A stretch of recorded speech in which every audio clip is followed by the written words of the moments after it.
திருச்சிற்றம்பலம். தென்னாருடைய சிவனை பற்றி எந்நாட்டவருக்கும் நிறைவா பற்றி.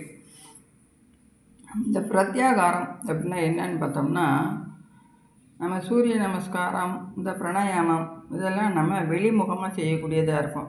இந்த பிரத்யாகாரம் என்பது உள்முகமாக மனசை ஒருநிலைப்படுத்தி செய்யக்கூடியதாக இருக்குது. இதை அகத்தியர் சொல்கிறாரு, காரம் என்ற பிரத்யாகாரம் கரு அறிந்து 6 வகை நன்றாய் சொன்னேன், பரமென்று எண்ணாமல் பதிவை பார்த்தால் பழிக்கும் அடா அஷ்டாங்க பதவி மைந்தா. சாரம் என்ற பூரணத்தை தியானம் பண்ணி சங்கையுடன் வாசியிலே சார்ந்து கொண்டு வீரம் என்ற மனத்தோடு யோகம் பார்த்தால் வேதாந்த பதவியிலே விளங்கலாமே அப்படின்னு மன வைராக்கியத்தோட திட சிந்தனையோட இறைவனை துதித்து இந்த மூச்சு காட்டுற இந்த பயிற்சி பண்ணுறது உள்முகமாக நம்ம மனசை ஒடுக்கி இந்த பயிற்சி இதை 6 வகையாக பயிற்சி பண்ணுறதா சொல்லப்பட்டிருக்கு.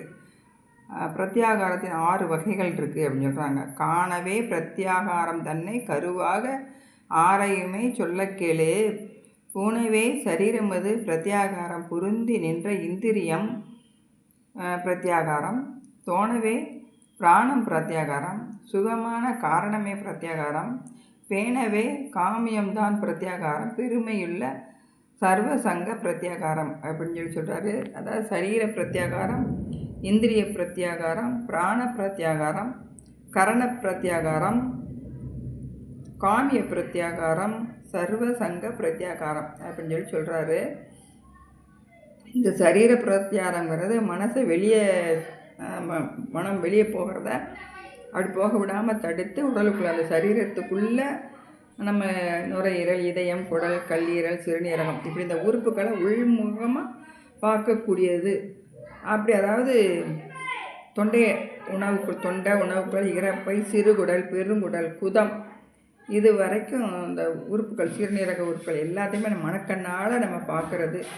அதைத்தான் சரீர பிரத்யாகாரம் அப்படின்னு சொல்கிறாரு. இந்திரிய பிரத்யாகாரங்கிறது நம்ம இந்திரியங்களான கண், காது, வாயு, மூக்கு இந்த உடல் எல்லாத்தையுமே அதாவது கேட்டு சுவைத்து நுகர்ந்து உணர்ந்து அறிந்த புலன்களை மனக்கண்களால் காணணும் அப்படின்னு சொல்கிறாரு. அது பிராண பிரத்யாகாரங்கிறது மூலாதாரத்தில் இருக்கக்கூடிய அந்த பிராணன் எங்கும் போய் பரவி இருக்க மாதிரி இந்திரியங்கள், தச நாடிகள் அந்த இயக்கத்தால் உடம்பு எல்லாம் அந்த வாயு போகிறத பார்த்தா வாயுவோட ஓட்டம், இயக்கங்கள் இது எல்லாத்தையும் உள்முகமாக உள்நோக்கி அறிகிறது அப்படின்னு சொல்லி பிராண பிரத்யாகாரம் அப்படின்னு சொல்கிறாரு. கரண பிரத்யாகாரம் இந்த அந்த கரணங்கள் சொல்லக்கூடிய மனம், புத்தி, சித்தம், அகங்காரம் இந்த அறிவை ஒடுக்கி அந்த கரணங்கள் இந்த 6 சக்கரங்களையும் உள்முகமாக பார்ப்பது தான் கரண பிரத்யாகாரம் அப்படின்னு சொல்கிறாரு. முதல்ல மனசையும் புத்தியையும் சித்தத்தையும் அகங்காரத்தையும் தனித்தனியாக பிரித்து அறிந்து பார்க்க முற்படணுமா. அப்புறம் நம்ம மனசில் இருக்க குற்றங்கள், இந்த விகாரங்கள் என்னென்ன இருக்குன்னு அதெல்லாம் பார்த்து அதை சுய பரிசோதனை பண்ணணும். பண்ணி அப்புறம் நம்ம புத்தியை உற்று நோக்கி அதில் இருக்க கெட்டவைகள் எல்லாத்தையும் அழிக்கணும். அப்புறம் அதாவது மனசை சுத்தமாக வச்சுக்கணும் அப்படின்னு சொல்கிறாரு. அதை உதாரணமாக சொன்னோம்னா, நம்ம ஏதாச்சும் ஒரு கவலையோடு இருக்கோம் அப்படின்னா அது உடலை பாதிக்குமா. அந்த மனசில் நீடித்திருக்க அந்த கவலையை புத்தியால் சிந்திக்கணும் என்னன்னு சொல்லி அதை சிந்தித்து அப்புறம் சித்தம் அதுக்கு என்ன முடிவு சொல்லுதோ அந்த முடிவை எடுத்து இந்த அகங்காரம் மூலமாக செயல்படுத்தணும்.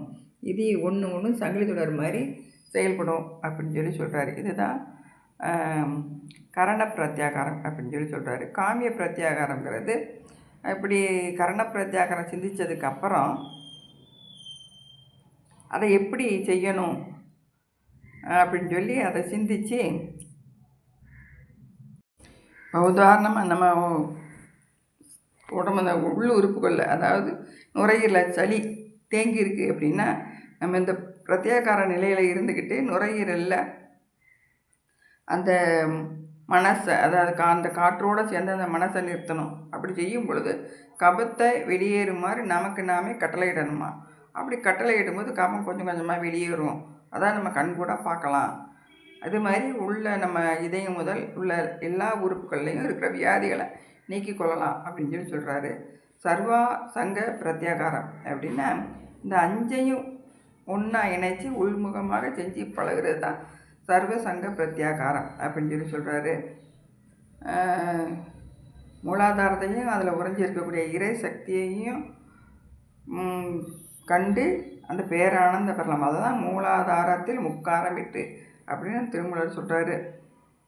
இந்த பிரத்யாகாரம் செய்வது ரொம்ப இன்பகரமாக இருந்தாலும் எல்லாத்தையும் ஒரே நேரத்தில் செஞ்சு பயிற்சி பண்ணக்கூடாது. படிப்படியாக பயிற்சி செஞ்சு முன்னேறணும். இந்த அஷ்டாங்கத்தில் பிரத்யாகாரம் இது ஒரு அங்கம். இது ஒரு பெரிய படிநிலையாக இருக்கக்கூடியதாக இருக்குது. இது நீண்ட நாள் ஆகலாம், கிடைக்கிறதுக்கு சில வருடங்கள் ஆனாலும் ஆகலாம். முயற்சியை கைவிடாமல் மனந்தளராமல் தொடர்ந்து செஞ்சால் இந்த பிரத்யாகாரத்தில் வெற்றி பெறலாம். இதுக்கு அடுத்த படிநிலையாத்தையும் தாரணை, தியானம் இதெல்லாம் பற்றி சொல்கிறாரு. இப்படி பிரத்யாகாரம்னா என்ன, அந்த பிரத்யாகாரத்தின் மூலமாக நம்ம அடுத்த நிலைக்கு எப்படி அடையலாம் அப்படிங்கிறத பற்றி சொல்லப்பட்டிருக்கு. திருச்சிற்றம்பலம்.